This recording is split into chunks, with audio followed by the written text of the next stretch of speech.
So from the vaults here of the Soriano podcast, I love Mike Francesa. But the latest Francesa lie is so glorious. It's so... He's got stones talking about this. Even by his standards, it is so fucking ballsy. The first clip is from June 12th, 2017. The second clip is from 4 days earlier. So let's hear the latest Francesa fib, if you will. Let's listen. Number two, he kept saying last week that Bill Sedegas got into a fight with Cliff Johnson. It was Rick Dempsey. I never said anything about it. Okay, yes, the guy called up and said it. I never even remember who got in a fight. I never even said who got in a fight. I said Mercer broke up a fight. I never even said who was in the fight. I don't even remember who was in the fight. I never once said who was in the fight. I know they got in a fight, but I don't even remember who was in it. So I never said one word about it. The caller did. Not one word. But that's so long ago. I don't remember who was in the fight, but I know Mercer got hurt in the fight the last week of the season in Milwaukee. That's all I said. Sorry, I didn't say who was in the fight. Somebody called up and said who the two guys were, and I didn't know if they were right or wrong because I didn't remember. So sorry about that.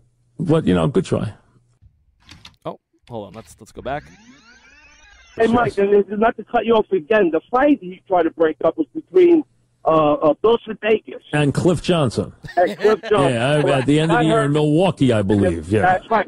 They closed out the season against Cleveland. Yep. And he sat out those games. Yeah, and they said. One other thing I want to say, Mike. You're right about I don't even remember who was in the fight. I never once said who was in the fight. And the fight he tried to break up was between Bill Sedegas and Cliff Johnson. And Cliff Johnson. Yeah, at the end of the year in Milwaukee, I believe. Sorry, I didn't say who was in the fight.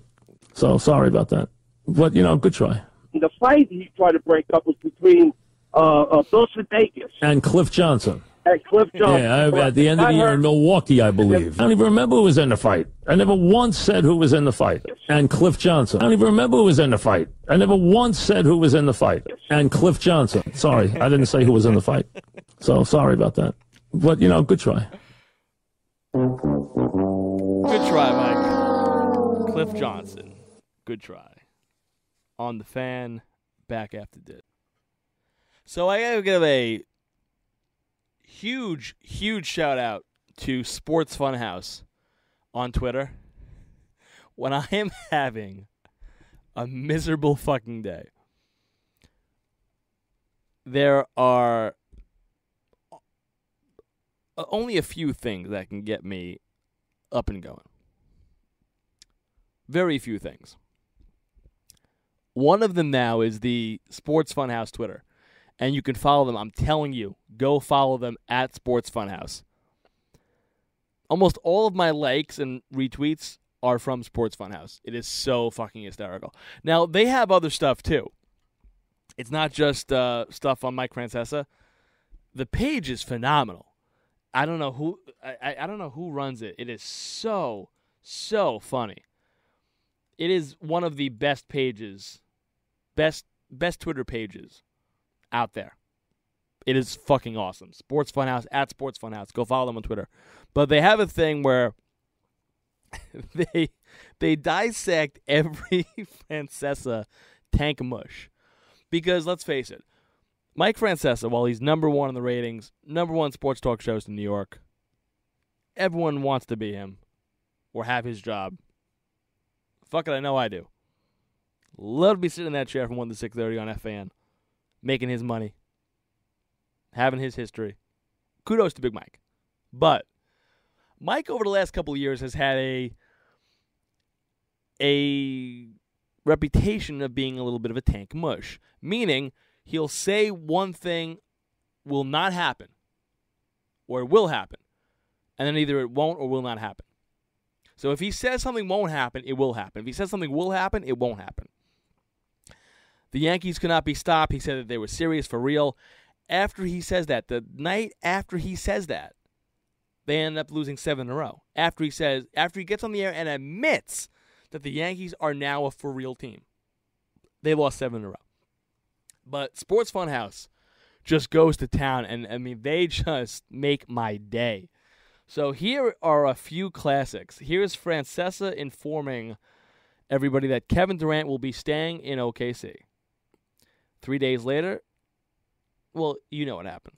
The OKC went about their business and how they utilized the players they had last year. And obviously you had some players who came of age last year, and that changed things for them. And it really changed things as far as Ibaka went. And so, that trade was, again, let's wait and see what Durant does. But I think Durant will stay. I mean, I've always felt that. I felt Durant would stay the whole time.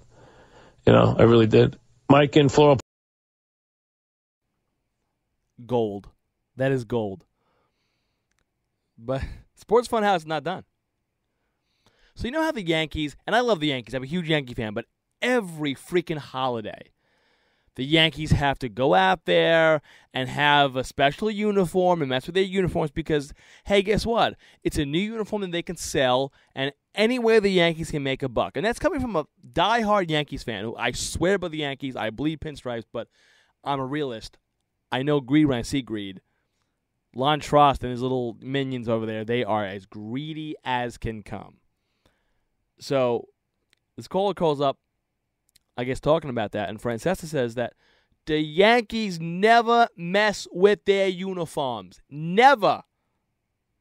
Never, Mike? One other thing quick, I was just wondering, when did the Yankees start doing commemorative caps and uniforms and stuff like that? 'Cause I know they never used to mess with... the Yankees don't mess with their uniform, they mess with the cap. They don't mess with the uniform.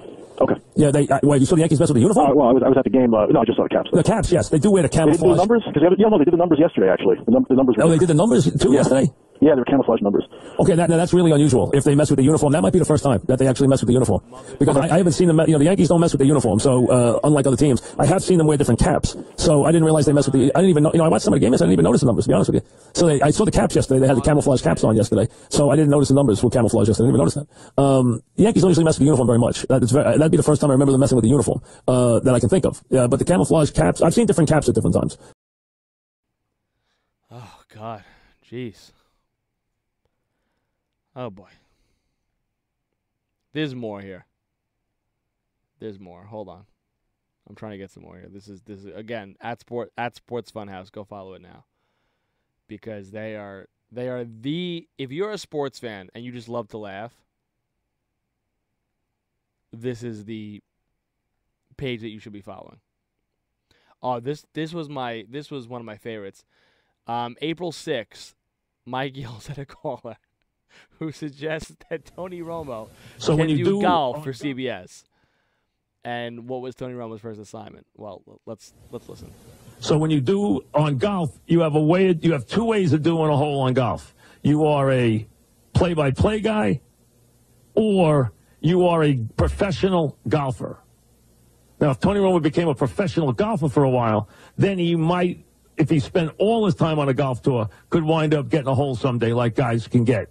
Or they walk the course, like a Bobby Clampett, or or Faraday. Summerall did it for years, man, and I mean he did the Masters also. Completely. Sort of different. All right. Okay. I wouldn't know this because I was only in the business for 30 years. But the bottom line is they both started in the 50s. When Mike, we know you've been doing it for 30 years. The bottom line is nobody does it anymore. Okay, well, that's not what you they said, Mike. did it. That's not what I said. Yeah, what I said was he couldn't do it. Yeah, you can't do it now. Okay, because Gifford and Summerall. I didn't say nobody ever did it. I said nobody does it now. Give me a modern guy who's done it. Rewind button. Oh, no, I'm not saying that. Give me a modern big mouth. Give me a modern guy who's done it. Give me a modern guy who's done it. There is no. I'm giving you. Okay, you gave me guys who did it in the 50s. When the television was new, and those guys came in, and they both worked as play-by-play guys and announcers while they were players in New York, Gifford and Summerall. So Summerall was always a guy who did both. He started doing both. It was a different world in those days. You could do that. Now it is not done that way on network television. You're going back to guys who started in the 50s and have been gone for a million years, Summerall. And I never said anybody couldn't do it. I said Romo wouldn't do it because it's not done anymore. Hasn't been done in 30, 40 years. Those guys did it in the 50s and 60s. Because, of course, Tony Romo's first assignment for CBS is golf.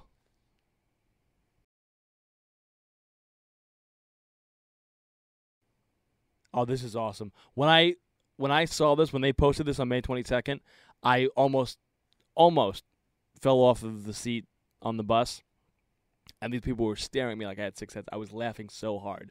Listen to this. Well, it's pretty hot out today, right? So if you want to stay fresh, grab yourself some new Dove Men Plus Care Antiperspirant. 91% of guys who use it recommend it.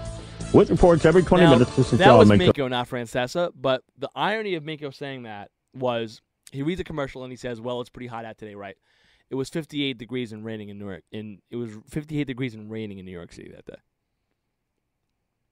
Oh boy. What else we got from Big Mike? What we got?